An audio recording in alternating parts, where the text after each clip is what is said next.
தமிழ்நாட்டில் பரவலாக்கப்பட்ட திட்டங்களின் அடிப்படையில் நிலை 2 மற்றும் நிலை 3 நகரங்களில் மினி டைடல் பூங்காக்கள் நிறுவிட மாண்புமிகு முதலமைச்சர் அவர்களால் டைடல் நியோ திட்டம் அறிவிக்கப்பட்டது.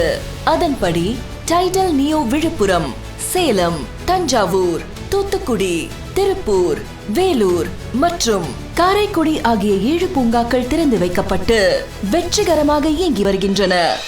தற்போது திருநெல்வேலி மாவட்டம் பாளையங்கோட்டை தாலுகா ரெட்டியார்பட்டி கிராமத்தில் ரூபாய் 39.06 கோடி மதிப்பீட்டிலும், விருதுநகர் மாவட்டம் விருதுநகர் தாலுகா கூரைகுண்டு கிராமத்தில் ரூபாய் 38.72 கோடி மதிப்பீட்டிலும் மற்றும் ஈரோடு மாவட்டம் ஈரோடு தாலுகா கங்காபுரம் கிராமத்தில் ரூபாய் 39.87 கோடி மதிப்பீட்டிலும் என ஒவ்வொன்றிலும் சுமார் 60,000 சதுரடி பரப்பளவில் தரை தளத்துடன் 3 தளங்கள் கொண்டு IT, ITES, BPOs, start ups போன்ற நிறுவனங்கள் இடம்பெறும் வகையில் கட்டப்பட உள்ள 3 டைடல் நியோ பூங்காக்கள் மாண்புமிகு முதலமைச்சர் அவர்களால் இன்று அடிக்கல் நாட்டப்பட்டது.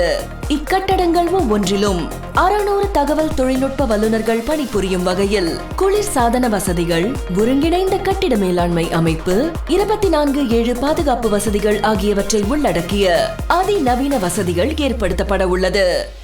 இக்கட்டடங்களுக்கு அடிக்கல் நாட்டிய திராவிட நாயகர் மாண்புமிகு முதலமைச்சர் அவர்களுக்கு நெஞ்சார்ந்த நன்றி.